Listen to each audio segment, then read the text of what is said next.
안녕하세요. 저는 경기도에 사는 40살 여자입니다. 드라마에서도 현실에서도 시어머니는 며느리들을 힘들게 하기 마련이죠. 하지만 저랑 저희 시어머니 관계는 그렇지 않답니다. 어찌 보면 믿기 힘든 얘기일 수도 있겠네요. 지독한 시월드에 시달리다 함께 탈출한 시어머니와 제 이야기 한번 들어보시겠어요? 저는 별로 행복하지 못한 어린 시절을 보냈어요. 어렸을 때 아버지가 술을 많이 드셨습니다. 매주 찌그러진 주전자를 버리고 새 주전자를 사와야 했으니 말 다 했죠. 엄마는 최악의 상황에서도 저를 잘 키우려고 애쓰셨지만 제가 고등학생이 되던 해 결국 아버지와 이혼하셨습니다. 엄마는 한창 공부해야 하는 나이인 저에게 많이 미안해 하셨어요. 가정을 지켜주지 못해서 미안하다고 하셨습니다. 하지만 저는 오히려 엄마가 하루라도 빨리 이혼하길 바라고 있었어요. 요즘 같은 세상에 이혼이 무슨 대수라고 자꾸 미안하다 그래요? 그런 인간한테서 벗어난 건 축하할 일이지 미안할 일이 아니라고요. 부모 이혼한 거 자식들한테 흠될 일 전혀 아니니까 걱정하지 마요. 저는 엄마가 미안해하지 않도록 꼭 잘 살아야겠다고 다짐했습니다. 열심히 공부해서 좋은 대학에 갔고 식품 영양학으로 대학원 공부도 마친 뒤 대기업의 연구직으로 입사했어요. 그리고 회사 후배인 3살 아래의 남편을 만나 결혼했습니다. 사실 연하보다는 기댈 수 있는 든든한 남자를 만나고 싶었어요. 하지만 남편이 워낙에 성품도 좋고 무엇보다 저를 굉장히 좋아했기에 결혼에 이르게 되었습니다. 문제는 남편 집안이었습니다. 남편 아버지는 교장 선생님으로 은퇴한 권위적인 분이셨어요. 남편네 삼형제는 아버지 앞에서 큰 소리도 내지 못하고 아버지가 설교를 하면 무릎을 꿇고 경청하더군요. 사실 진짜 조선시대에 사는 건 시어머니였어요. 시아버지는 60이 넘은 시어머니에게 아침마다 구첩반상으로 밥을 차리게 했습니다. 40년 넘게 이어져 온 그 집안의 전통이었어요. 집안에는 결혼 안 한 시고모까지 있었죠. 시부모에게 인사드리러 간 자리에서 무릎을 꿇고 앉았다가 피가 안 통하는 다리를 두드리며 제 현실을 실감했습니다. 솔직히 좀 도망가고 싶었어요. 시부모님이 저희 집이 이혼 가정이라는 것에 대해 대놓고 내색은 안 해도 별로 탐탁치 않아 하는 게 느껴지기도 했고요. 하지만 남편이랑 사이가 무척 좋았고 남편이 자기는 아버지랑은 전혀 다르다며 저를 설득했어요. 아버지 고집은 아무도 못 꺾고 우리도 그냥 그러려니 하고 사는 거야. 그냥 우리 집에 갔을 때만 조금만 맞춰줘. 집에서 내가 2배, 3배로 잘할게. 하지만 조금만 맞춰준다고 될 수준이 아니었어요. 그렇게 지독한 시집살이를 당한 시어머니가 저를 그냥 두셨겠어요? 저는 시댁에 갈 때마다 시어머니와 같이 꼭두 새벽부터 전을 부치고 나무를 묻혀야 했어요. 게다가 시고모님은 시어머니가 하는 일에 사사건건 꼬투리를 잡았습니다. 고기전은 부치못이 떨어지지 않게 얇게 잘 부쳐야 한다고 했잖아요. 그리고 이 수건 말이야. 내가 따로 삶아서 빨라고 했는데 왜 다른 옷들이랑 같이 건조대에서 나와요? 내가 이거 보고 얼마나 황당했는지 알아요? 대체 몇 번이나 말을 해야 알아? 시어머니는 그 구박을 묵묵히 듣고만 있었어요. 시아버지나 남편 형이나 동생도 그런 일이 흔한 일인 듯 아무렇지 않아 보였습니다. 게다가 시댁은 알고 보니 제사를 1년에 10번이나 지내는 집안이었어요. 저는 할 말을 잃었습니다. 남편은 자기가 죄인이라며 납작 엎드렸어요. 이게 미안하다는 말로 될 일이야? 자기네 집은 남자들은 부엌에 들어가지도 못하게 하잖아. 자기가 도와줄 수 있는 것도 아닌데 미안하다고 하면 다냐고. 난 절대 못해. 저는 시댁에 가서 제사에 참여할 의지도 여유도 없음을 선언했습니다. 물론 있는 그대로 말하진 않았죠. 독실한 기독교임을 내세워 우상 숭배 행위인 제사 행위에는 일절 참여할 수 없다고 못을 박았습니다. 잘난 하나님 믿겠다고 조상 모시는 일을 팽개친다고?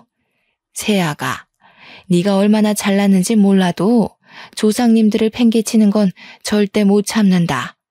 그래, 조상들을 모시는 건 후손들을 지켜주고 복을 달라고 하는 일인데 그건 있을 수 없는 일이야. 어머, 똑똑한 며느리 들인다고 좋아하더니만 하긴 저렇게 똑똑한 며느리가 어떻게 무식한 시어머니 밑에서 그 일을 다 하겠어. 어떻게 보면 할 수 없는 일이지 뭐. 그날 어찌어찌 넘어가 집에 돌아갔어요. 그런데 시고모님한테 전화가 왔지 뭡니까. 시고모님은 자기는 제 마음 이해한다면서 답답한 시부모한테 맞출 필요 없다고 은근슬쩍 제 편을 드는 거였어요. 솔직히 너네 시부모, 특히 태영이 엄마가 좀 답답한 스타일이잖니. 나도 젊었을 때 결혼하려다 실패한 경험이 있어서 너희들 마음 잘 안다. 요즘 같은 시대에 누가 그렇게 구식으로 살아? 다 시대에 맞춰 사는 거지. 무식한 사람들이나 옛날 얘기하면서 젊은 사람들 괴롭히는 거지. 뭔가 좀 앞뒤가 안 맞는다는 생각이 들었지만 저는 일단 넘어갔어요. 문제는 얼마 뒤 명절에 터졌습니다. 저는 죽었다 생각하고 시어머니와 함께 명절 음식을 장만하고 있었어요. 시고모님은 열심히 일하는 개미 옆에서 노래하는 배짱이처럼 팽팽 놀면서 감나라 배나라 훈수질을 하고 있었습니다. 아니, 언니는 어떻게 해도 일이 안 늘어? 백날 첫날이 가도 맨 그 자리니. 그래가지고 똑똑한 며느리를 가르칠 수 있겠어요? 소윤이 좀 봐요. 머리 좋은 애들이 일도 잘한다니까. 애 앞에서 무식한 티 좀 내지 말아요. 창피하지도 않나? 바닥에 앉아서 전을 붙이고 있던 저는 민망함에 얼굴이 다 화끈거렸어요. 시어머니를 흘끗 보니 흔한 일인 듯 얼굴색 하나 안 변하고 묵묵히 일을 하고 계시더군요. 그래, 소윤이는 일 때문에 많이 바쁘지? 연구원이면 할 일도 많을 텐데 명절까지 챙기고 장하다 얘. 나는 요즘 애들 자기 할 말 하는 거 보기 좋더라고. 우리 때나 벙어리 냉가슴 앓으며 할 말 못하고 살았지. 네 말대로 일하느라 바쁜데 어떻게 제사까지 챙기겠어? 집에서 노는 네 시어미가 하면 되지. 그렇지 오빠? 하긴 그렇긴 하지. 저 사람이야 맨날 하던 일이니까 인이 박혀서 쉽게 하지만 새아가가 직장 다니면서 제사까지 챙기기는 힘들기는 하지. 저기 어머니라고 쉬운 건 아닐 것 같은데 혼자 제사상 차리는 게 보통 일은 아니잖아요. 안 그래 여보? 아휴, 대영이가 그런 걸 어떻게 알아. 우리 집안은 예전부터 남자애들은 부엌 근처에 얼씬도 못하게 했어. 나도 막내가 되어나서 부모님이 얼마나 이뻐하셨는지 절대 손에 물 묻히는 꼴을 못 봤지. 그래서 나는 일은 하나도 할 줄 몰라. 그래도 누구랑 달리 공부는 열심히 했지 뭐. 집에 돌아가는 길에 내내 찜찜했던 전 남편을 붙잡고 말해봤어요. 시어머니가 시고모님한테 그렇게 당하는데 자식들은 왜 다들 보고만 있느냐고요. 남편은 그런 말을 처음 들었는지 깜짝 놀라더군요. 자기들은 엄마가 그런 취급을 받는 게 워낙 굳어져서 잘못됐다는 생각도 못했다는 거예요. 나이 60이 넘도록 시누이까지 모시고 살면서 시집살이 당한다는 게 말이 돼? 지금이 어떤 시대인데 남편은 물론이고 아들이 셋이나 있는데 다들 강 건너 불구경이고. 솔직히 어머니가 나한테 잘해주는 건 아니지만 그래도 그렇게 당하고 계시는 거 보기가 좀 그래. 제 말에 남편은 꿀먹은 벙어리처럼 가만히 듣고만 있었습니다. 그러다가 남편이 집안의 가부장적인 분위기가 얼마나 심각한지를 깨닫는 일이 있었습니다. 남편 집은 3층짜리 다세대 주택을 갖고 있었는데 시댁 식구들은 3층에 살고 아래층은 모두 새를 놓고 있었어요. 지하방에는 방글라데시에서 온 30대 초반의 남자가 살고 있었어요. 시부모님은 방글라데시 남자를 영 좋아하지 않더라고요. 피부색이 까만 것뿐인데 잘 씻지 않는 것 같다면서 대놓고 흉을 보곤 했습니다. 가까이 가면 냄새 나는 것 같다면서요. 왜 저렇게 안 씻고 다니는 건지 모르겠다니까. 저 방이 저렇게 해가 안 들고 퀴퀴하지 않았더라면 저런 애는 안 들였을 텐데. 냄새 나니까 웬만하면 안 돌아다녔으면 좋겠구먼. 왜 마당에까지 나와서 활개를 치는 건지 원. 그러게 말이야. 무슨 운동을 한다고 맨날 저러는데 들어가라고 해도 말도 안 듣고 무슨 자랑이 났다고 저렇게 냄새를 풍기는 건지. 다음에는 아무리 그래도 저런 애들은 들이지 말아요. 차라리 비워놓고 말지. 시꺼먼 애가 돌아다니는 거 볼 때마다 내가 깜짝깜짝 놀란다니까. 세아가, 너도 무슨 일 생길지 모르니까 웬만하면 가까이 가지 마라. 방글라데시 남자가 마당에 있을 때 시부모가 손가락질을 하며 쫓아내는 것도 몇 번 봤어요. 제가 다 미안하더군요. 전 그 사람이 지나가면 고개 숙여 인사를 건네곤 했습니다. 어쩐지 마음이 좀 짠하기도 하고요. 추석 때는 그에게 송편과 전을 좀 가져다 줬어요. 오늘 한국 명절인데 이거 한국에서 명절에 먹는 음식이에요. 입에 맞을까 모르겠지만 사람들 다 가족끼리 모이는데 방글라데시에 있는 가족들 생각나서 쓸쓸하겠어요. 가족들 두고 혼자 와 있는 게 힘들지 않아요? 고마워요. 힘들지 않아요. 가족들 돈 보내줄 수 있으니까 좋아요. 방글라데시에서 돈 많이 못 벌어요. 열심히 일하면 부자 돼서 가족들 행복하게 해줘요. 그러다 시어머니가 한밤중에 밖에서 서성이다 강도를 만나는 일이 생겼어요. 빨래를 제대로 나눠서 하지 않았다며 짜증을 내는 시누이 편에서 거드는 남편을 보고 시어머니가 마음이 상하신 거죠. 먹먹한 마음을 달래려 서성이던 시어머니는 강도에게 붙잡혀 카드 번호를 대라는 위협을 받았습니다. 밤늦게 퇴근하다 그 모습을 본 방글라데시 남자 아부가 그걸 보고 시어머니를 구해줬습니다. 아부는 남자에게 주먹을 날려 쫓아내고 놀라서 주저앉은 시어머니를 일으키고 부축해서 집에 데려다 드렸죠. 그 뒤로 아부를 보는 시어머니의 눈빛은 달라졌습니다. TV에 외국인들 사람도 죽이고 무서운 짓 하는 것만 나오니까 걔도 무슨 꿍꿍이가 있는지 늘 의심이 됐는데 옆에서 잡아주는데도 냄새는 하나도 안 나고 오히려 천사처럼 광채가 나는 것 같지 뭐니. 역시 사람은 겉으로 봐선 모른다니까. 맞아요, 어머니. 외국인 노동자 중에도 좋은 사람이 있겠죠. 우리나라 사람 중에도 착한 일 하는 사람, 나쁜 일 하는 사람 있잖아요. 시고모님이랑 시아버지는 그 일을 겪고도 전혀 달라지지 않았어요. 그러다 결국 일이 터지고 말았습니다. 시고모가 아침에 나와 운동하는 아부를 보고는 집의 마당에 있던 대야로 물을 뿌려버린 거였어요. 아부는 깜짝 놀라서 멍하니 쳐다보고 있는데 시고모는 빨리 안 들어가냐며 뺨까지 때리려고 했다고 해요. 마침 아침장을 보고 오다 그걸 본 시어머니가 깜짝 놀라서 시고모님을 말렸고요.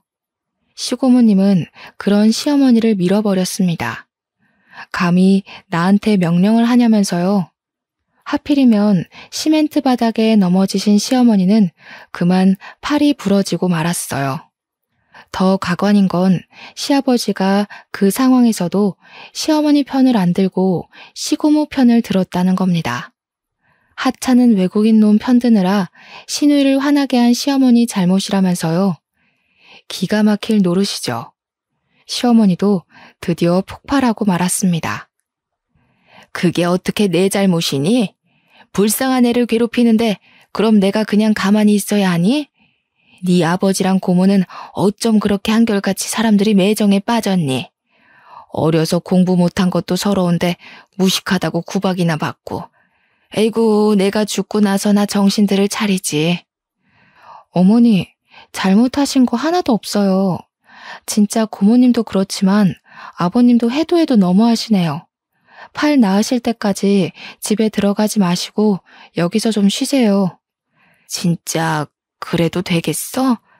나는 너 바쁜데 괜히 불편하게 패 끼칠까 봐. 시어머니가 돼가지고 잘해주지도 못하는데 일만 잔뜩 시키고. 내가 소윤이한테 미안하구나. 아니에요. 일은 어머니가 제일 많이 하시잖아요.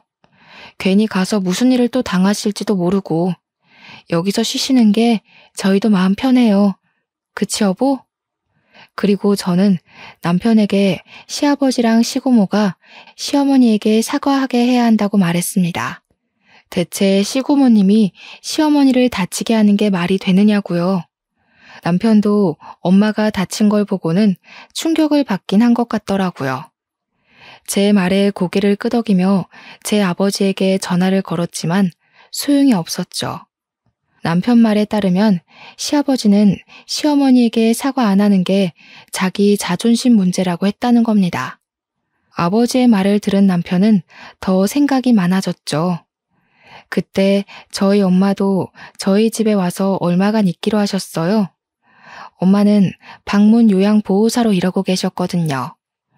돌보던 환자가 입원해서 시간이 좀 생겼다고 서울 구경도 할 겸 저희 집에 와서 좀 있다가 가시기로 한 거였죠.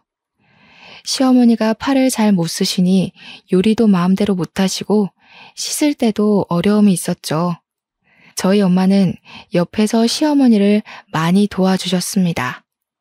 저희 엄마도 예전에 남편에게 당한 게 있다 보니 시어머니 일이 남일처럼 보이지 않는다고 하셨어요. 그렇게 두 분이서 가까이 지내시더니 같이 산책도 가시고 근처에 공연이 있다면서 같이 보러 가시기도 하더라고요. 아까 보니까 이번에 문화센터에서 효도 공연을 한다고 하던데 김영훈이가 온다 그러더라고. 김영훈? 김영훈이 이런 데로 온다고? 나는 별로 좋아하지는 않지만 어디 잘하나 한번 보러 가볼까? 두 분이서 공연을 보고 와서 어찌나 즐겁게 얘기들을 나누시는지요. 얼굴이 발갛게 상기되셔서요. 왜 진작에 좋은 공연에 데려가드리지 못했나 싶더라고요. 엄마랑 시어머니는 서로 신세한탄도 많이 나누셨어요. 방문 요양 가면 어르신 이렇게 부르면서 깍듯하게 대해야 하거든. 우리도 공부해서 자격증 딴 사람들인데 나이 드신 분들이다 보니 우리를 식모 정도로 생각하더라고. 요양사님이라고 안 하고 아줌마 이거 좀 가져와 저거 좀 가져와 하면서 하대한다니까. 가끔 내가 이 나이 먹고 뭐하나 싶어. 그러니까 그만두시라니까요.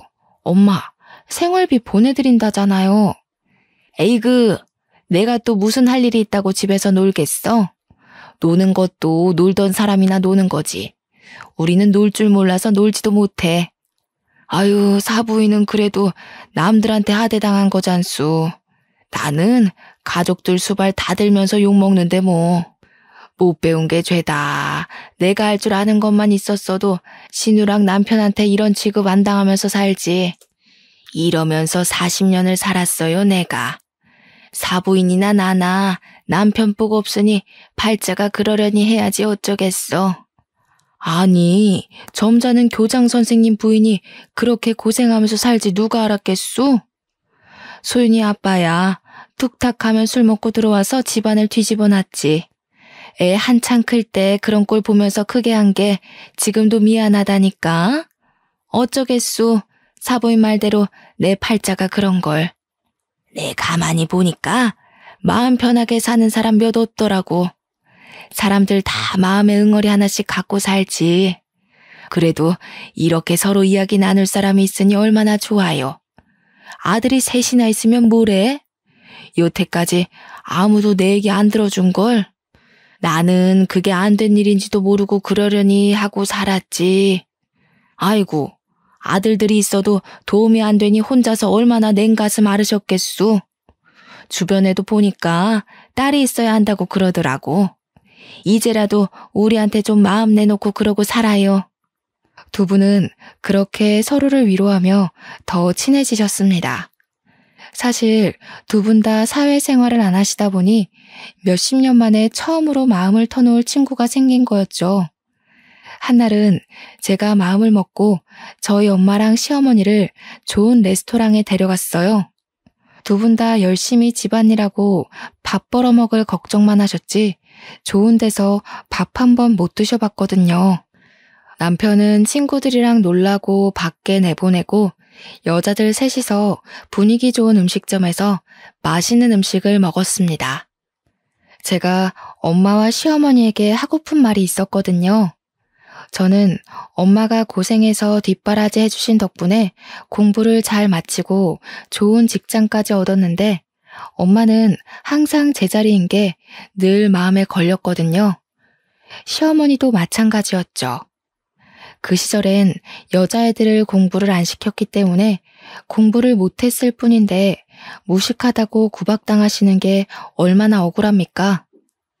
엄마, 그리고 어머님, 저랑 태영 씨는 직장에서 자리도 잡고 이번에 태영 씨도 월급이 올라서 더 살만해졌거든요.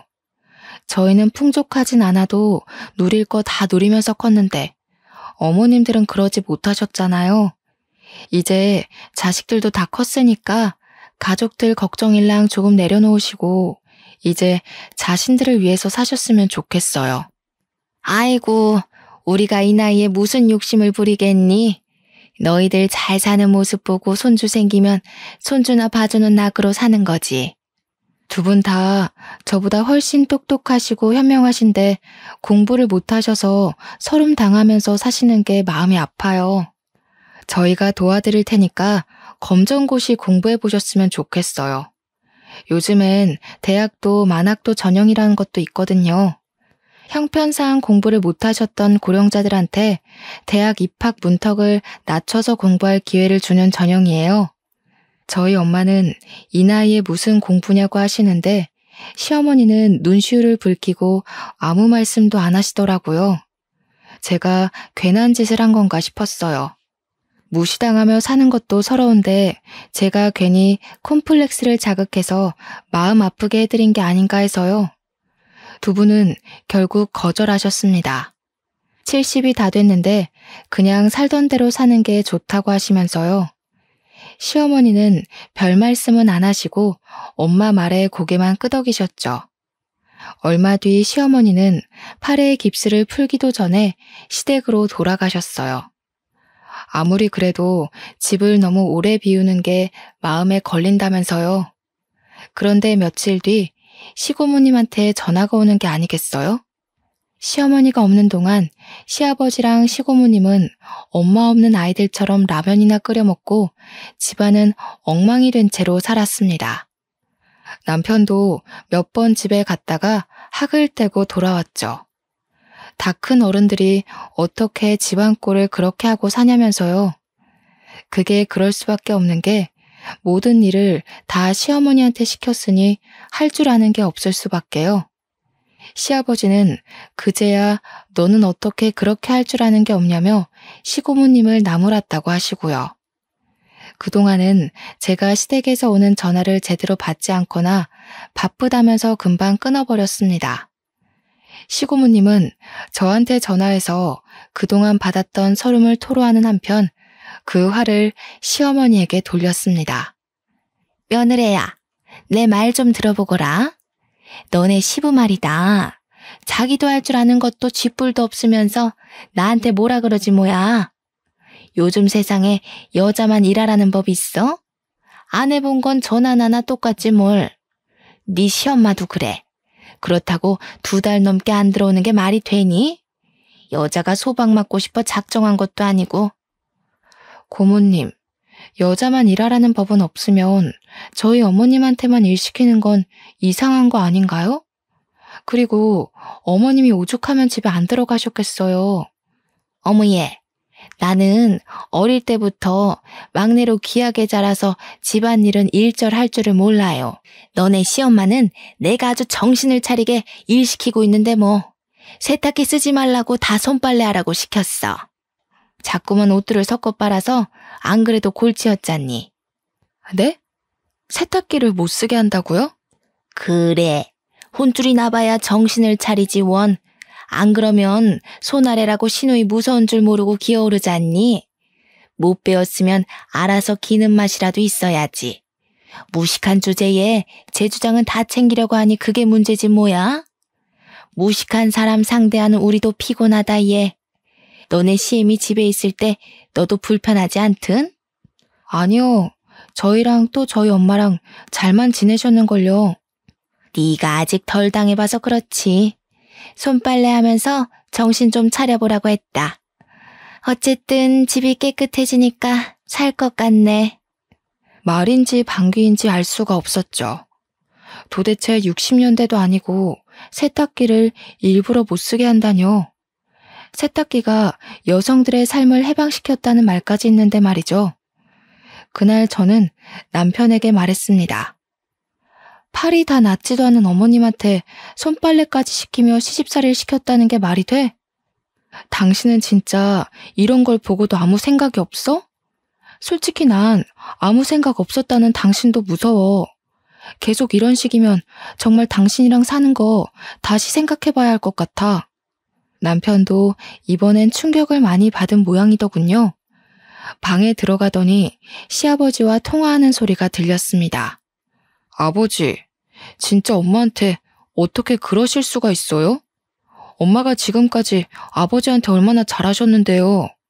엄마 나이도 있으시고 몸도 성치 않으신데 그렇게 힘들게 일을 시키시면 어떡해요? 아버지가 말리셨어야죠.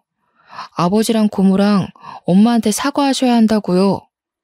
하지만 시아버지는 치롱성이었어요. 네 엄마가 잘못한 거라면서 절대 본인들 잘못은 인정하지 않았죠. 평소 늘 온화하고 감정을 터뜨리는 법이 없는 남편도 결국은 분통이 터지고 말았습니다. 우리 아버지가 저렇게 편협한 분인지 몰랐다면서 화를 내고 혼자 머리를 싸매고 끙끙대더군요. 며칠 뒤 시어머니는 저희 집에 다시 오셨습니다. 나 어릴 적에 공장 나가면서 교복 입고 학교 가는 애들 보면 그렇게 부러울 수가 없었다. 그래도 나한테 주어진 팔자거니 하고 그래도 이만하면 부러운 거 없이 산다 하며 살아왔어. 그렇지만 공부 못한 게 늘 한이 되고 공부 못했단 이유로 무식하다는 소리 듣는 건 더 서러웠다. 엄마, 그동안 제가 마음 못해 하려 드려 죄송해요. 저는 그냥 엄마는 그렇게 사는 게 당연하다 여긴 것 같아요. 아버지가 엄마한테 그렇게까지 하실 줄이야. 지금까지 많이 참으셨는데 지금이라도 이혼하시는 게 낫지 않을까 싶은데. 내가 이 나이 먹고 이혼은 해서 또 뭐 하겠니? 그 집에서 당하는 꼴은 서럽지만 흔한 말로 무슨 부귀영화를 누린다고 이혼을 하겠어. 하지만 무식하다 무시당하는 건 이제는 싫다. 새아가 말대로 이제라도 공부해서 몇십 년 묵은 한을 풀어야겠어. 잘 생각하셨어요. 어머니, 정말 잘 생각하셨어요. 시어머니가 담담하게 이야기하는 모습을 보니 어쩐지 눈물이 날 것 같더군요. 시어머니가 검정고시 공부하기로 했다는 소식을 들은 저희 엄마도 결국 함께 검정고시 공부를 하기로 했습니다. 저는 두 분 생활비 걱정 말고 하고 싶으셨던 공부 마음껏 하시라고 말씀드렸어요. 그렇게 해야 우리 어머니들이 자신의 삶을 찾아야 비로소 저희 삶도 온전해질 것 같은 느낌이었거든요. 두 분은 함께 중학교 졸업학력 검정고시반에 들어가셨습니다. 저희 엄마는 저희 집에서, 시어머니는 시댁에서 다니셨지만 종종 저희 집에서 같이 주무시며 함께 공부하셨어요. 남편은 저에게도 사과했어요. 앞으로는 시댁에서 제가 부당한 대우를 당하면 적극적으로 제 편을 들어주겠다고 했습니다. 늦은 나이에 다시 시작한 어머니들의 공부는 결코 쉽지 않았어요. 저희 엄마는 툭하면 머리가 아프다며 싸매고 들어 누우셨죠. 시어머니도 열심히 공부하셨지만 중학교 졸업학력 검정고시를 두 번째 떨어졌을 때는 많이 실망하신 눈치더라고요. 사부인, 우리가 어려운 시절에 태어나 어린 시절에 공부를 못하고 나이 들어 이 고생이지요. 그래도 저는 이런 생각이 듭니다. 그래도 늦게라도 공부를 해볼 수 있다는 게 어딥니까? 우리가 마지막까지 하늘 품고 가지 않게 자식도 저렇게 응원해주고 시간은 아직 많이 남아있잖소. 저는 두 분이 포기하지 않으시도록 더욱 옆에서 열심히 응원하고 보조해 드렸습니다. 솔직히 말하면 저도 힘든 점이 많았습니다. 제 일만 해도 버거울 때가 많았거든요. 그래도 모르는 게 있다고 하시면 다른 일 다 제쳐두고 가서 알아들으실 때까지 설명해 드렸어요. 워낙에 공부를 안 하던 분들이시다 보니 처음엔 쉬운 개념도 잘 이해를 못 하실 때가 있었어요. 하지만 우리 어머니들이 누굽니까? 괜히 어머니는 강하다는 말이 있는 게 아니죠. 두 분은 포기하지 않았습니다. 중학교 검정고시에 합격하던 날 눈물을 흘리며 서로 부둥켜 안으시던 두 분이 생각나네요. 그날 시어머니는 집에 들어가 선언했습니다. 당신들 밥은 이제 당신들 손으로 차려 먹으라고요. 시어머니가 그런 말을 했다는 걸 듣고 저는 정말이지 속이 시원했답니다. 있을 때 잘하라는 말은 저희 시아버지를 위해 있는 말이 아닐까요? 시어머니는 저희 엄마랑 둘이서 노래교실도 다니면서 더욱 즐겁게 지내게 되었어요. 반대로 시아버지랑 시고모님은 집에서 죽상을 하고 있다가 남편과 형제들에게 전화에 툴툴거리기 일쑤였죠. 한 번은 시아버지는 시어머니가 공부하러 나가는 게 고가웠는지 이것저것 꼬투리를 잡으시더군요. 저는 아침 일찍 어머니를 모시러 갔다가 그 싸움을 고스란히 구경하고 말았죠. 가정주부가 무슨 헛바람이 들어가지고 공부를 한다고 집안 살림을 내팽겨쳐? 당신이 공부해서 쓸 데가 어딨어? 내 삶을 찾겠다느니 헛소리만 잔뜩 해대고 쓸데없는 짓 하지 말고 하던 대로 살아. 바람만 잔뜩 들어가지고 남들 보기 창피스럽지도 않아? 하나도 안 창피해요. 여태까지 공부 못한 게 더 창피하지요. 공부해보니까 그렇수다. 한 번 못한 공부를 영원히 못하는 것도 아니고 한 번 주부라고 영원히 주부라는 법도 없어요. 당신도 한 번 남편이라고 영원히 남편이겠어요? 나도 지금까지 참을 만큼 참았으니까 당신이나 헛소리하지 마세요. 뭐야? 좋아, 그래. 100번 양보해서 공부하는 건 좋다 이거야. 그래도 집안 살림은 챙겨야 할 거 아니야. 사람이 자기 본분을 다하면서 하고 싶은 것도 해야지. 어떻게 하고 싶은 것만 하면서 사나? 당신 그렇게 근본 없는 여자였어? 당신 진짜 이런 사람 아니었잖아. 앞뒤는 맞게 살자 이거야 내 말은. 당신이랑 아가씨는 손이 없소 발이 없소. 당신도 은퇴했으면 그에 맞는 본분을 새로 찾아야지. 언제까지 나만 붙잡고 밥밥 그럴 거랍니까? 당신이랑 당신 동생이나 정신 차리슈. 그 나이 먹도록 제 밥숟갈 하나 못 놓는 거야말로 창피하지 않아요? 이 여자가 진짜 말이면 단 줄 알아? 진짜 보자 하니까 안 여자가 됐으면 남편 밥상 보고 잠자리를 살피는 게 본분이지. 어디서 남편한테 꼬박꼬박 말대답이야? 진짜 돌아버린 거야? 진짜 밥상 뒤집어 엎어지는 꼴 보고 싶어? 그때 시고모님이 없었으니 망정이지 거기에 시고모님까지 더해지면 시어머니가 부글부글 끓다가 폭발할 것 같더군요.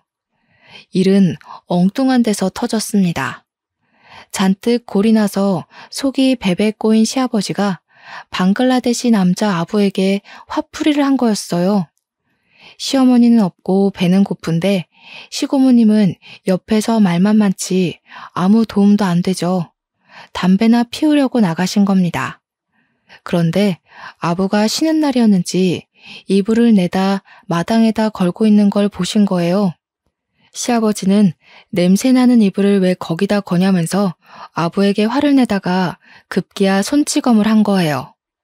시아버지의 손찌검에 아부는 그만 윗니가 하나 부러지고 말았어요. 그걸 본 2층 세입자가 경찰에 신고했고 시아버지는 경찰서에서 남편에게 전화를 했습니다. 저희는 깜짝 놀라서 경찰서로 갔어요. 시부는 미간에 힘을 잔뜩 준 채로 입을 꾹 다물고 경찰서 의자에 앉아 있었습니다. 아부는 한쪽 얼굴을 붙잡고 있더라고요. 보니까 얼굴이 많이 부어 있더군요. 아부, 괜찮아요? 미안해서 어쩌죠? 저희 시아버님이 요즘 마음이 많이 안 좋으셔서. 그래도 그러면 안 되는 건데 남편이랑 제가 대신 사과할게요. 정말 미안해요. 괜찮아요. 소윤 잘못 아니에요. 나 운동신경 좋아서 많이 안 다쳤어요. 내가 잘 막아서 이빨 하나만 부러졌어요. 저는 치료비는 물론 일하느라 치료받는 데 지장이 없도록 합의금을 넉넉히 챙겨줘야 한다고 남편에게 말했어요. 그리고 제가 아부네 회사에 연락해 치료 때문에 회사를 못 나가는 것 때문에 잘리지 않도록 잘 부탁도 드렸어요.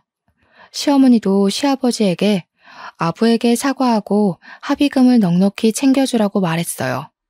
시아버지는 끽소리도 못하고 합의금을 마련해 줬습니다.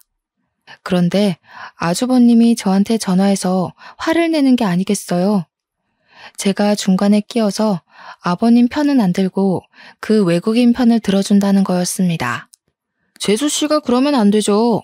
저번부터 느꼈는데 왜 그렇게 자기 생각 가지고 아버지를 몰아붙여요? 엄마 검정고시 공부한답시고 집안 살림 내팽개치고 노랫바람까지 든 것도 재수 씨가 바람 넣은 거잖아요. 시집을 왔으면 그 집안 법에 따를 줄도 알아야죠. 재수 씨가 똑똑하다고 재수 씨만 옳고 다른 사람들은 다 무식한 줄 알아요? 제가 받아치려는데 남편이 갑자기 전화기를 뺏어 들었습니다. 아버지가 잘못한 건데 형은 왜 그걸 소윤이한테 그래? 그건 진짜 인간으로서 해서는 안 되는 일이잖아. 더구나 교육자셨는데 자식이고 며느리라고 아버지가 무슨 짓을 하든 다 편을 들어드려야 돼? 우리가 그러면 아버지가 더 편협해지고 자기밖에 모르는 사람이 되는 거 모르겠어? 그 일이 있고서도 시어머니는 여전히 집안일에 굴레에서 완전히 벗어나지 못하셨어요. 시어머니가 아니면 집안 꼴이 자꾸 엉망이 되니까 그걸 두고 볼 수가 없으셨던 거죠. 사람이 한 번에 바뀔 수야 없으니까요. 시아버지랑 시고모님 등살에 못 견뎌 하시는 시어머니를 저는 아예 저희 집에 와 계시도록 했습니다. 시아버지랑 시고모님, 아주버님까지 시어머니한테 다 늙어서 무슨 공부를 하냐며 하루가 멀다 하고 면박을 줬거든요. 그런 와중에도 두 분은 열심히 공부하셨습니다. 중학교 검정고시는 몇 번 낙방하셨지만 고등학교 졸업학력 검정고시는 한 번에 합격하셨어요. 두 분이 공부하는 게 시너지도 생기기 시작한 것 같았어요. 마침내 두 분이 나란히 만학도 전형으로 사회복지학과에 입학하셨습니다. 두 분이 대학 입학하던 날 저는 굳이 반차를 내고 입학식을 보러 갔어요. 어쩐지 그 순간을 놓치면 안 될 것 같았거든요. 두 분의 한층 밝아진 얼굴을 보는 것만으로도 행복했죠. 두 분이 대학생이 되어 열심히 공부하시는 모습을 보며 묘한 기분도 느꼈답니다. 물가에 내놓은 것처럼 걱정되기도 하고 그러면서도 학교 가는 뒷모습만 봐도 뿌듯하고요. 우습지만 엄마가 저를 키울 때 이런 기분이었겠구나 하는 기분이랄까요? 두 분은 학교에서뿐만 아니라 노인회관에서도 친구들을 많이 사귀시고 노래 모임도 더욱 활발히 다니셨습니다. 제 2의 인생이 꽃피우기 시작한 거죠. 소윤이 너 피꺼솥이 뭔지 아니? 피꺼솥. 우리 과 애들한테 배웠는데 하기는 너는 신세대들이 쓰는 단어는 이제 잘 모르지? 요즘은 MZ세대라고 부르더라. 피꺼솥? 피카츄 친척인가? 피로가 거꾸러질 정도로 솟아오른다? 아, 그러고 보니 진짜 피곤하네. 아, 내가 그걸 어떻게 알아요, 엄마. 으이그, 그거 하나 알았다고 딸을 약 올리네. 소윤이는 공부만 하느라 학생 때도 그런 말 몰랐을걸? 엄마 고생한다고 한눈 한번 못 팔았잖아. 소윤아, 비꺼솥이 뭐냐면 피가 거꾸로 솟는다. 피가 거꾸로 솟을 정도로 화가 난다. 대학을 졸업하던 날 엄마와 시어머니는 함께 특별상을 받으셨어요. 고령에도 불구하고 열심히 공부하는 모습으로 젊은 학생들에게까지 본보기가 됐다고 주는 상이었죠. 두 분이 뒤늦게 공부하느라 고생하신 걸 아는 저는 가슴이 찡했습니다. 두 분은 노인 심리상담사 자격증을 따서 노인회관에서 상담사로 일하기로 되어 있었습니다. 시간제 일이기는 하지만 그래도 취직이 된 게 어디예요? 저는 자꾸만 눈가가 촉촉해지면서도 한편으로는 이 순간을 마음껏 즐겨야겠다고 생각했습니다. 졸업식이 끝나고 저희는 근교로 드라이브를 나가기로 했어요. 다들 한껏 기분이 들떠 있었죠. 시어머니는 가져올 게 있다면서 잠깐 시댁에 들르겠다고 하셨어요. 기분 좋게 모자를 쓰고 나오려던 시어머니는 그만 시고모님한테 붙잡히고 말았어요. 한참을 기다려도 시어머니가 안 나오길래 제가 들어가 봤더니 두 분이서 한창 말싸움을 하고 있었습니다. 집구석에 기어들어오지도 않더니 또 어딜 기어나가는 거야? 이보세요, 김성희 씨. 제정신이세요? 제정신일 리가 없지. 안 그럼 저렇게 헛바람이 들 수가 있나. 집안 꼴 잘 돌아간다. 우리를 이렇게 무시하고도 언니가 무사할 줄 알아? 무사 안 하면 뭐 어쩌려고. 머리채라도 잡게요? 하긴 그런 게 아가씨한테 어울리긴 하지. 말도 함부로 하지 집안일 하나 할 줄 아는 게 없지. 입만 살아가지고 남 괴롭힐 줄밖에 더 알아? 이보세요, 최금희 씨. 저도 예전에 제가 아니거든요. 아가씨 대학 졸업장 없잖아. 시어머니는 졸업장을 시고모한테 던졌습니다. 말리려던 저는 팔을 뻗은 채로 그대로 굽고 말았어요. 솔직히 속이 시원했습니다. 우리 며느리가 그러더라고. 남들이 날 모욕할 때는 일단 녹음을 해두라고. 당신이랑 당신 오빠가 내가 공부하는 걸 갖고 미친 짓이라고 난리치면서 하루가 멀다 하고 욕한 거 다 녹음해놨어. 내가 멍청해서 가만히 있었던 게 아니라 위자료 적립하는 셈 치고 들었다 이거야. 뭐 위자료? 이 여편네가 돌아도 한참 돌았구먼. 위자료는 무슨 개코가 위자료야. 그리고 뭐 대학 졸업장? 참네. 이게 그렇게 대단해? 대학 졸업장만 있으면 뭐 칠푼이가 양반되는 줄 알아? 사람이 인간이 먼저 돼야지. 대학 졸업장 땄다고 하늘 같은 시댁 식구들한테 기어올라? 형편 어려워서 학교 못 다닌 거 가지고 무식하다 노래 부른 사람이 누군데. 근데 내가 공부해보니까 말이야. 진짜 무식한 게 뭔지 알아? 자기가 운이 좀 좋았던 거 가지고 남 깔아 뭉개는 거. 그런 게 진짜 무식한 거야. 이 무식한 여자야. 너희 잘난 오빠랑 둘이서 천년만년 라면이나 끓여 먹고 살으세요. 뭐야? 이 여자가 진짜? 시고모가 시어머니한테 달려드는 걸 제가 얼른 막아섰어요. 넌 또 뭐야? 그러고 보니 네가 이 사단의 원인 제공자지? 내년부터 잡아야겠다. 학교 좀 좋은 데 나왔다고 시댁 식구들을 우습게 보고 따박따박 말대꾸를 하질 않나? 하늘 같은 시고모를 제 아래로 보고 무시하질 않나? 처음부터 마음에 안 들었어. 이번엔 시어머니가 시고모를 막아줬어요. 거 험한 꼴 보지 말고 좋은 말로 할 때 빠집시다. 우리는 대졸자들끼리 좀 갈 데가 있어서. 나랑 같이 대학 졸업한 소연이 엄마도 밑에서 기다리고 있거든. 그치, 소연아? 네, 어머니. 좋은 날인데 예의를 모르는 분 때문에 망치지 말고 얼른 우리 갈 길 가요. 아, 그리고 고모님. 저는 문제의 원인을 제공한 게 아니라요.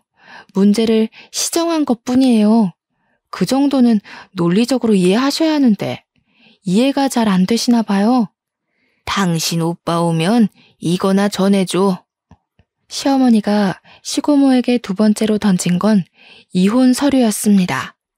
위자료를 받을 수 있게 소송 준비까지 잘 맞춰둔 뒤였죠. 그리고 저희는 계획대로 근교로 바람을 쐬러 갔습니다. 오리백숙을 맛나게 먹고 저수지 근처를 걷다가 시어머니는 말씀하셨어요. 뱃속에 아기도 있는데 그런 꼴 보게 해서 미안하구나. 나는 네 덕분에 지난 몇 년간 얼마나 행복했는지 모른다. 네가 없었으면 공부할 용기 같은 거 절대 못 냈을 거야. 네가 나한테 새 삶을 찾아줬어. 너한테 빚진 건 내가 아무리 갚아도 모자랄 것 같다. 아니에요. 저도 덕분에 얼마나 행복했는데요. 어머님이 없었으면 저희 엄마도 용기 내지 못했을 거예요. 저희 엄마가 공부해서 늦게라도 새 삶을 사는 거, 그게 제 소원이었거든요. 저만 어머님을 도운 게 아니라 어머님도 저를 도와주신 거예요. 집을 나온 시어머니는 저희 엄마와 함께 저희 옆집에서 같이 살기 시작하셨어요. 태어난 아기도 두 분이서 같이 돌봐주시고 저희 엄마는 노인정에서 만난 할아버지와 연애도 하신답니다. 시아버지는 지금도 종종 연락을 하지만 시어머니의 마음을 돌리기엔 역부족이죠. 뒤늦게 결혼한 아주버님이 자기가 아버지를 잘 모신다고 난리를 치더니 밥이 입에 굴러들어올 때까지 기다리는 노친네 돌보기가 만만치 않았는지 쏙 들어가서 양로원에 보내기로 했다고 하더군요. 하긴 형님이 무슨 잘못이라고 그걸 다 감당하겠어요? 그래도 남편 아버지라 저희는 가끔 아기를 데리고 찾아뵙기는 합니다. 저희 아버지에게도 찾아가고요. 이혼 소송이 끝나고 시어머니는 45년간 희생한 대가로 2층짜리 건물을 하나 위자료로 받았습니다. 시어머니는 그 건물을 저희에게 주겠다고 하셨어요. 당신은 모아둔 돈이 충분하시다면서요. 건물 덕에 저희 부부는 조금이나마 경제적으로 나아졌고 그 여유를 어머님들과 인생을 마음껏 즐기는 데 쓰고 있답니다. 방글라데시로 돌아간 아부는 농장을 샀다면서 놀러오라고 연락을 해왔어요. 아부처럼 해맑은 그의 아내와 딸의 미소를 보니 참 기뻤습니다. 내년에는 엄마, 시어머니, 제 딸을 데리고 방글라데시를 다녀오게 될 것 같아요. 제 이야기는 여기서 끝이에요. 어머님들이 무시당하지 않게 공부하길 간절히 바랐지만 오히려 두 어머님을 보며 제가 더 많이 배운 것 같네요. 여러분도 좋은 시절 다 갔다 느껴질 때 그때가 바로 새로 시작할 때라는 거 기억해 주셨으면 좋겠어요. 다시 꽃피울 인생을 위해 파이팅입니다.